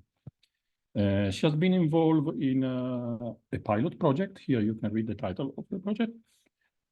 And the aim of the project was to deliver music to hospitals and healthcare institutions using technology such as Zoom and Sonobus. This is the technology that they have been choosing for this project. The first step of her approach was to investigate the wishes of the patients and the possibility offered by the technology, always in cooperation with the medical staff, the nurses, in order to clarify to everyone why and what is happening and what they are doing. And the real relevance of music in this kind of context has been underlined by several projects, and the loneliness and the lack of activities during the pandemic has even more stressed the need of musical interventions. The goal of the project was to organize remote music interventions with smooth interaction. So smooth interaction in this context, it means, maybe I'm cutting the slide a bit. Smooth interaction in this context means transparent technology. Basically, the event should happen without thinking about the technology. Like now, I have the illusion that I'm talking to you, but underneath we have a bunch of technology running. And my goal, of course, is to create some kind of discussion, interaction with you to recreate a situation in which communication can be fluent. So this is the transparency of technology. In this specific case, as mentioned before, they choose Zoom for the video, the same platform we are using at the moment. And for the sound, they use a software called Sonobus that is specifically for the sound transmission. Of course, they also have been using the testing the networks, and they try to find the best solution for the use of commercial networks. They didn't have access to research networks, the ones that university can use, but they have to use commercial networks like the famous brand and company that we have, the internet service providers that we have in our country. And they also choose to not to use Wi-Fi, but to use Ethernet connection. So they were cabled with the Ethernet cable all the time. And the institution where she's working and the hospital center, they were in the same city in Turku, and the round trip was using the commercial network was 6 milliseconds. So should be underneath the, as we learn in the first part, it should be underneath the ensemble performance threshold that we understood it is something between 40-60 milliseconds. During the intervention, a nurse was always present, and the intervention were taking place in the environment where the patients were all day living. So the goal was to create a very familiar intervention and not to shock their own routine and life. Here, oh, sorry, here you can read the some of the technical solutions that have been selecting. And one interesting choice, it is the use of semi-open headphones. Semi-open headphones are this kind of headphones that are not completely isolating your ears. So they allow the user also to listen a bit of the surround sounds. So in the specific case where suitable and they were not isolating completely the patients. And more specifically, they also develop a series of technical requirements of Zoom and Sonobus.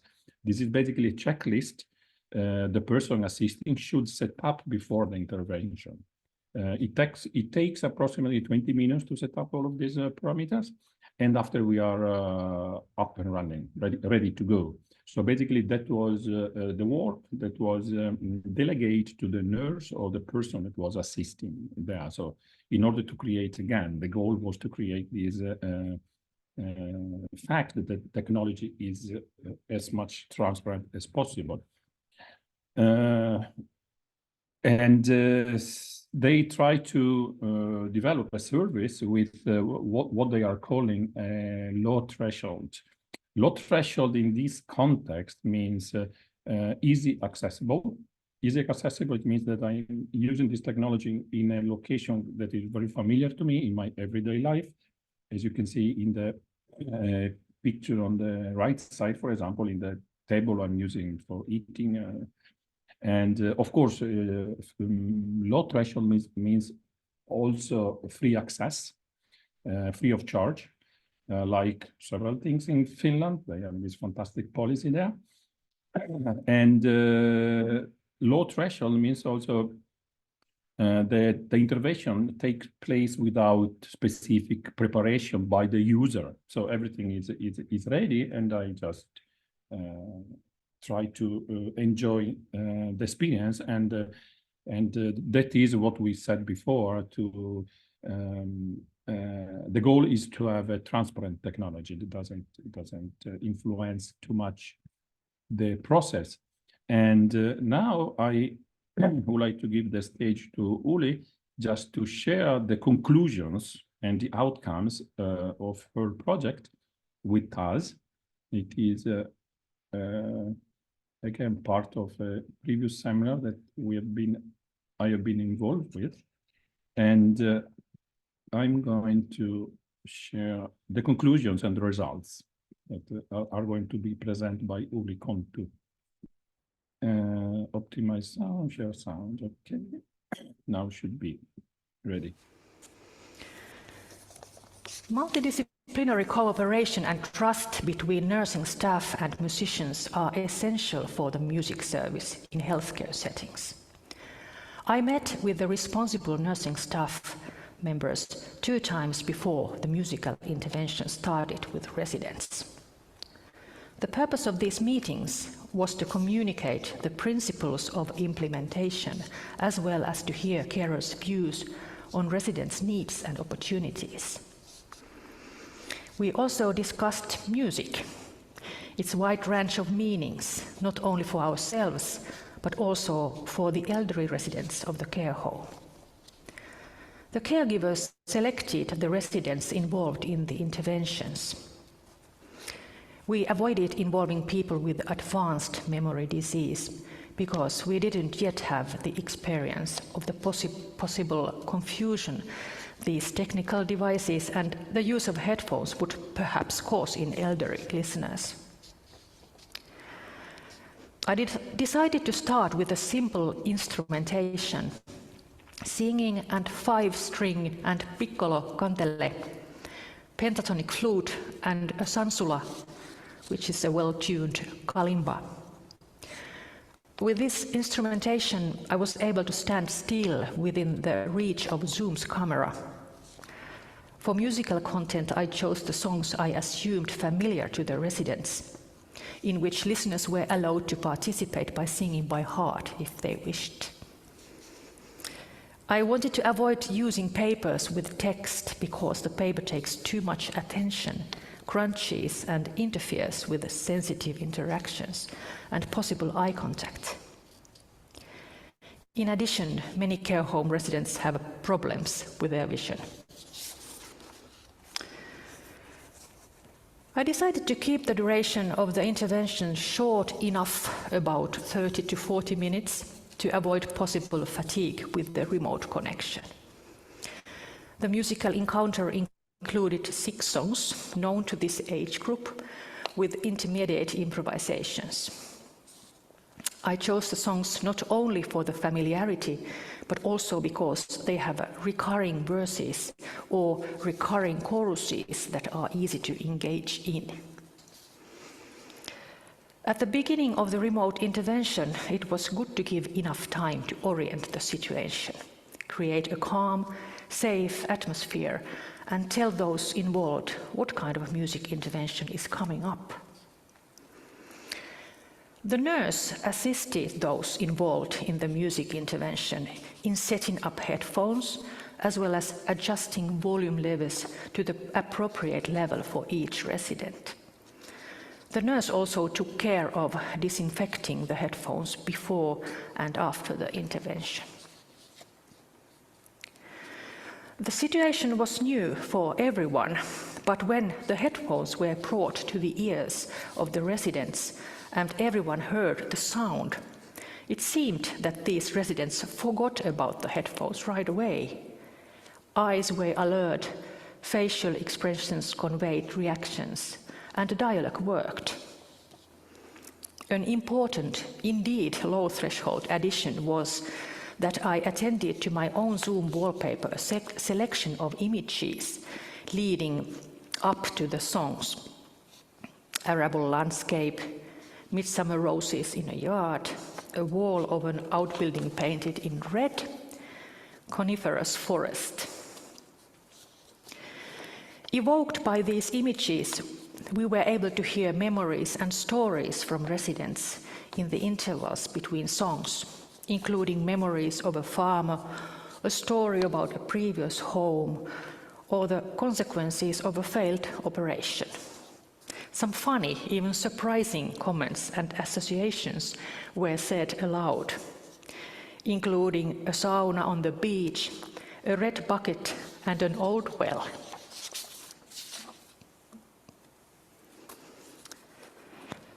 What surprised me was how easily and well it all worked out in the end. I was terrified of a significantly worse scenario where technology starts to play tricks. Residents find the online connection strange or find the headphones distracting.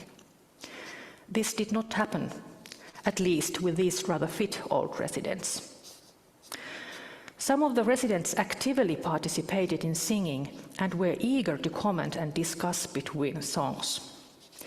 I observed how one resident kept dozing off, another was moved and eyes filled with tears. A third was energetically engaged, participating in each song, at least in some respects. You could see a smile from behind the mask in the nurse's eyes at times. From the perspective of a musician, the remote music intervention felt different in some respects compared to a live setting. I was unable to use space varyingly, move around the space, and thus use the different acoustics of the space to my advantage. I neither approached nor distanced myself from the listeners or used different levels in the encounter, kneeling, sitting, standing. In this implementation, the image coming through Zoom was only shot from the front with one camera. So I stood while I was playing and singing in the same point all the time. Also, the microphone distance was adjusted according to my standing point. The body language of those involved in the interventions conveyed to the musician via the Zoom image was a little more ambiguous than in a live situation. But the conversations in the intervals between the songs came close and worked well. Instead, even small body movement of the musician take a big meaning in the Zoom image. I also strive to keep my own eyes clearly open and look openly into Zoom's camera. From the feedback I heard that those involved in the care home felt that the musician is looking at them as individuals. Through Sonobus, the sound quality feels good. Your own singing and playing in your own ears also sound natural and acoustically spacious. Hearing your own voice and acoustic sense of space can be adjusted in the Sonobus monitor control. So, the headphones on my ears didn't make hearing my own voice echoless and vacuum-like, or make the sound stale, which I presumed beforehand. The Sonobus program allows more people to speak simultaneously without the program cutting off the voice of speakers, as is the case in Zoom. This contributes a lot to the interaction, and not only the personal experience, but also the shared experience of a small group.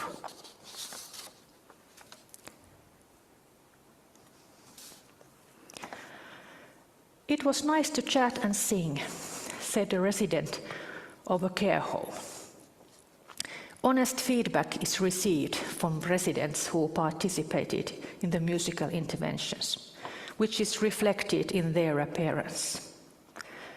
The effects of the experience may appear in residents' behavior several hours after the music session, perhaps for the rest of the day after returning to their own ward. It's good to move on from this. This autumn, I will continue my activities so that some music interventions will involve music pedagogy students from Turku Arts Academy. In this case, in addition to inclusive songs, also presentational musical gifts are also added to the musical interventions. The following video clip here is combined from two video sets. The quality in this video sound does not match the sound I heard from my own headphones or what was heard from the ears of the residents, because the sound heard in the room was only recorded in this little video. But you get a point.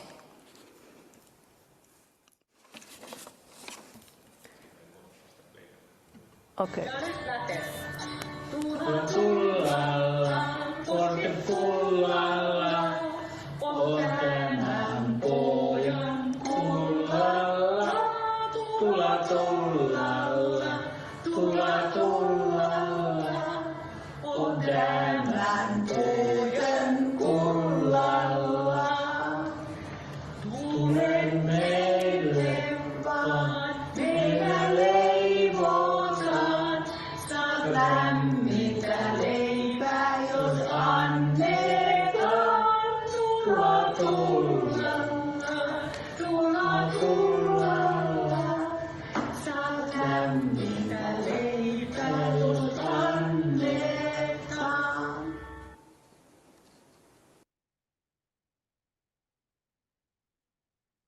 That was the presentation of the outcome of the project. I found it really fascinating, and a couple of reflection, and the fact that this kind of interventions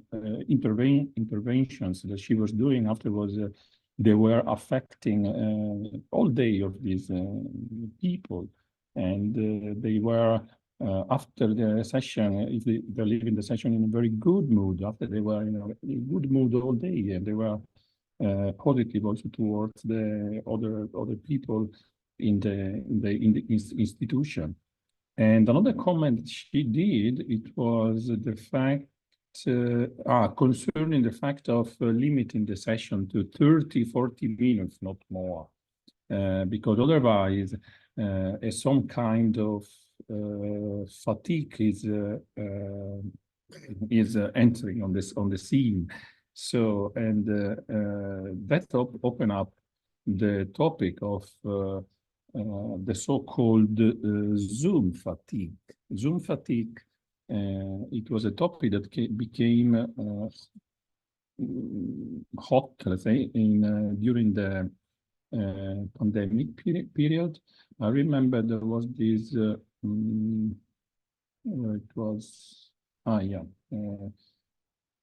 there was this article. I can share a second again my browser here, and the browser is here. It needs sound. There was this article concerning the matter that was published in 2021, and I will share the link now in the chat as well, so you can have it. But I will, for the moment, what I would like to share with you is, sorry, I go towards the conclusion at the end. Yes, so how we can define this kind of fatigue that we have in being in front of the screen and do some kind of activity in front of the screen. There is, we can describe it as a general fatigue. We can describe it as a visual fatigue that is affecting our vision. We can describe it also as a social fatigue. So what's happened to me after a session of, for example, today, I've been with you 3 hours. I'm sure that the first thing I would like to do afterwards is to go for a short walk by myself alone to avoid social companion for a while. That is a instinctive reaction. Motivational fatigue and emotional fatigue. So, and here below you can also define some questions have been defined for every of those constructs that I described you before. For example, in the social fatigue that I was talking before, how much do you tend to avoid social situation after video conferences? For me, it's quite normal, at least for a while. How much do you need time by yourself after video conferences? And emotional fatigue, how emotional drain do you feel after video conferences? How irritable do you feel after video conferences? So these are the questions that were part of the research, and and also the results are very interesting. Here you can see a number, 0.87, where the normality is considered to be normality. It means the normal reaction in real life, in a situation where I can interact normally with people. So the normality is considered to be 0.70, 0.75. For example, let's see, influence of Zoom fatigue is here, for example, is a visual fatigue. How irritated do your eyes feel after video conferences? They have a high result here. It means that the interview people had a really heaviness on the eyes. And emotional, how irritable do you feel after video conferences? So I want to share with you this link. I will post it on the chat. So, oops, sorry, on the chat here it is. And it is an article that is has been published in 2021. But actually, a more friendly article concerning the topic was published by National Geographic in 2020, and it was written by Julia Sklar. And in a recent conference, I had the pleasure to meet her, and I would like to share with you her presentation of the topic, such as it was written in the article in the National Geographic. And afterwards, of course, I can share with you the link to this article. that was published 1 year before the research paper that I just shared, link in the chat. So let's share the sound and optimize the video. And here we go. This is about Zoom fatigue, taken from, I'll post it immediately, the article. That's her chat is here. And here we go. That's the article that she published in National Geographic in 2020.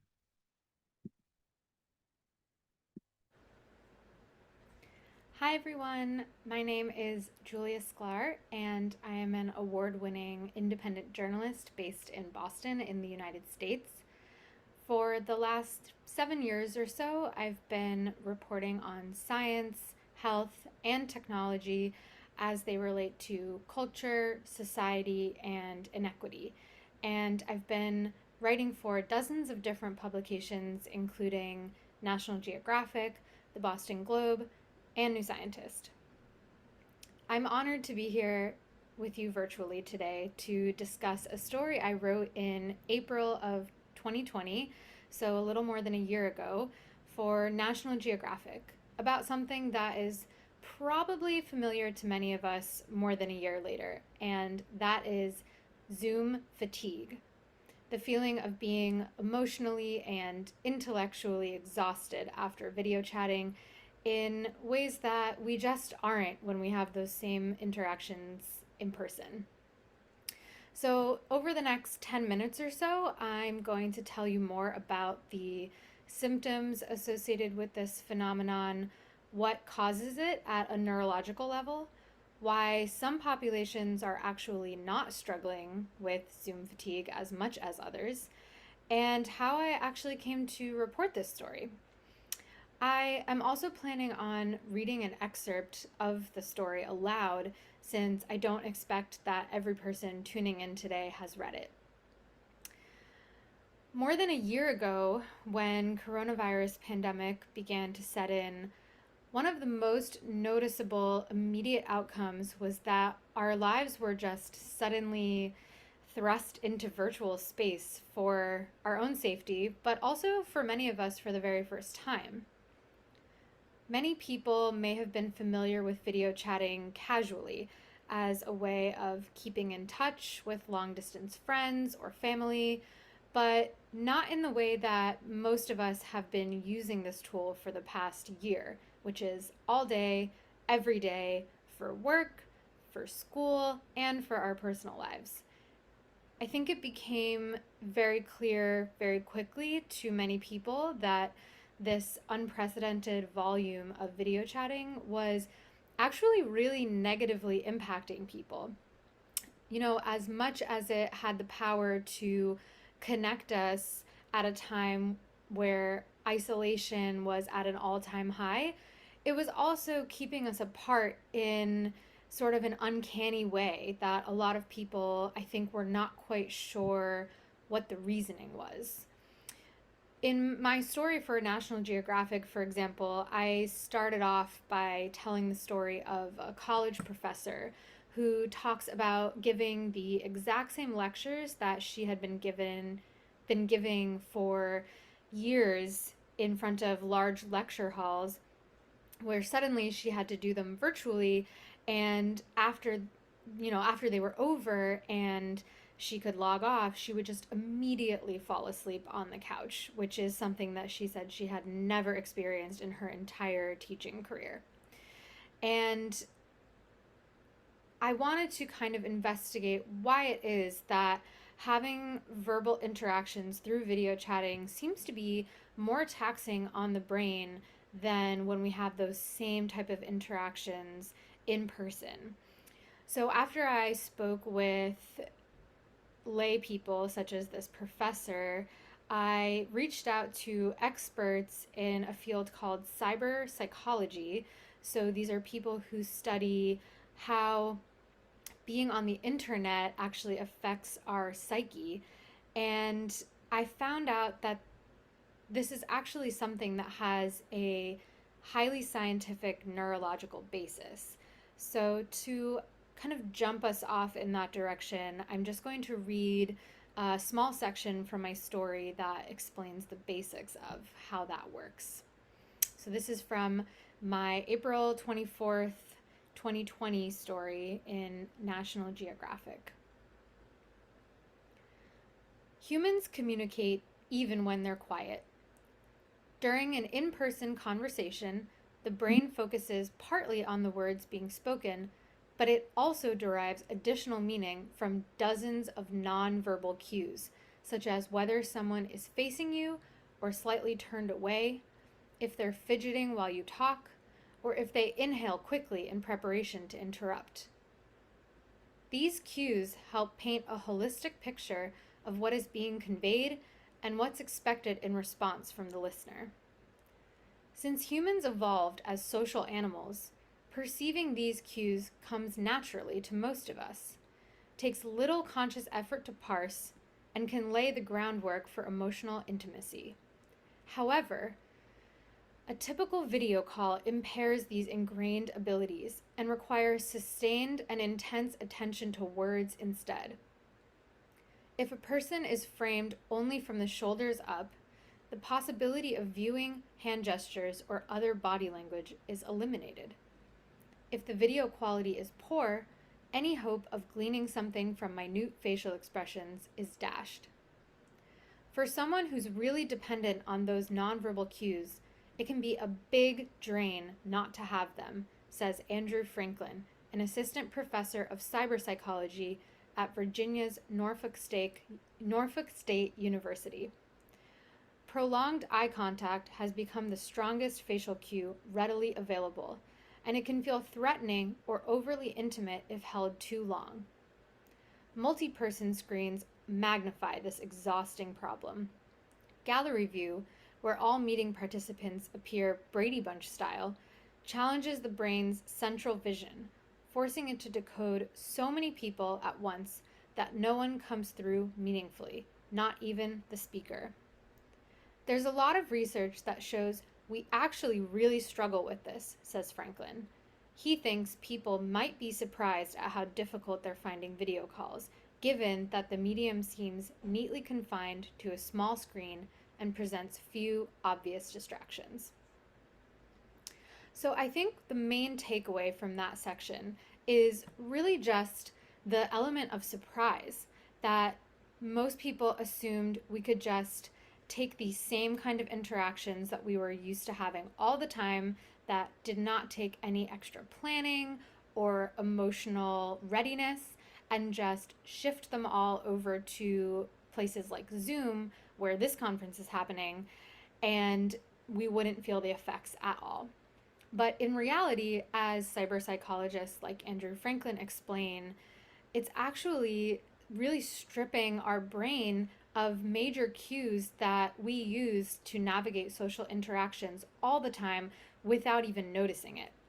So for me, in reporting this story, that was actually the most interesting thing that I came across, that during all of our social interactions or our professional interactions, anytime we're communicating with other humans, our brain is busy looking for signs that we are not even actually aware that it's looking for, and using those to help push us through the conversation in meaningful and appropriate ways. And putting us into a new environment, such as video chatting, really challenges that innate ability that most of us have. So basically, it's that chasm between expectation and reality that causes our brain to really struggle and actually do what I would call work overtime. And that's why we are so tired after some of these interactions. If you think of the brain almost like a computer, it's like when you have way too many different applications open on your computer at the same time, and it exceeds the power of your machine, and it starts to kind of sputter and whir, and maybe the fan comes on, it's slowing down. If you have a Mac, you get that rainbow wheel. That's basically what's happening inside your brain when you're in these sort of 2D flattened virtual communications, where it's looking for cues that just simply aren't there.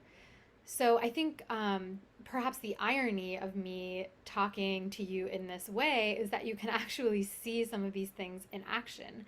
So, for example, the entire time I'm giving this talk, I'm using hand gestures, but you can't see them unless I pull my hands up like that. I'm still doing them, but they're kind of off screen. And normally, if we were face to face, or if we were in a usual conference setting where perhaps you were in the audience and I was on the stage talking, you would still see all of those body cues in addition to hearing what I'm saying, and your brain would put both of those pieces together, and it would make it a lot easier for you to follow this. So I hope I'm explaining this in an easy manner to follow anyway, but if anyone's feeling a bit lost right now or already a bit tired listening to someone talk, you can just know that it's actually because you're not getting all the cues that you would normally be getting from me if we were talking in person.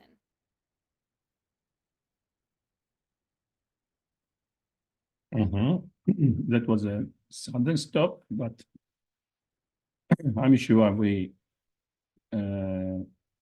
understood the point. And I prepare a couple of questions concerning this topic. Maybe you can help me to, or you can share your experience. And the first one, in this kind of context, how do you feel about your self-projection on the screen? For example, I am all the time looking at you, but I see that in the middle of these people there is also me and myself. So sometimes I feel a bit, I would say, uncomfortable on that. Sometimes not, but for sure, it is not a situation that I am experiencing in a real life conference kind of setup. So did you never have been thinking about it? Yes, it makes one more self-conscious, and it takes the focus away from the content. So it is actually there. I've heard that there are also researches done how students have an effect of too much Zoom or too much video classes on their self-esteem. It affects their how confident they feel about themselves.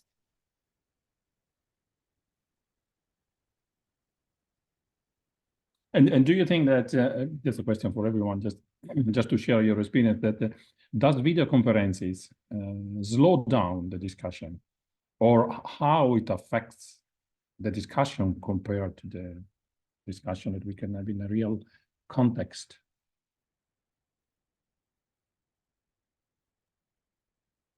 I think it's more difficult to have discussions online. I always prefer to have it face to face. Even if in this group, I mean, we know each other quite. I mean, we know each other now. But I think when we were in Bilbao in the room in which we had the meeting, that was easier. It is, you know, the personal feeling, the way you react, you touch people sometimes. I don't know. It's more complicated when you do it here. Just looking for, as you say, for the faces there. Maria, maybe? Yes, we from the south of Europe, we prefer to touch, to feel, to be together. I think it's cultural. But besides that, I think online we organize better the classes or whatever we want to share, because we don't have the interruptions that we have in normal personal contact, I think. So systematically, I think it's better. But the fatigue that we were speaking now and the other bad consequences and the isolation, I think it's not good. Independently, if we are culturally a country from the south of Europe or other countries, forgetting now the cultural part, I think above all we are human and we need these connections also. Yeah, that reminds me feedback that I got from some musicians, that I asked them, how is this experience of performing online? It was very similar to what you said now, that we are really effective. It takes really 5 minutes or even less just to forget about technology, and we just do, and we are so effective, you know. And as you said, but at the end they are so tired. is more tiring than the no real life, because all of these real life cues, especially also, as you said before, the body language. The body language is is important also for musical communication. All of that is missing. All that is missing also in this kind of context. Yeah, nice that we are sharing also this experience, and that was my the final topic I wanted to touch in this presentation. I have been trying to drive you through this topic of the day, that is streaming solution for music performance and music pedagogy. I try to build a path that started from the theoretical part, and in this extent, I would like to publicly say thanks to Stefano Fasciani, that was with us virtually.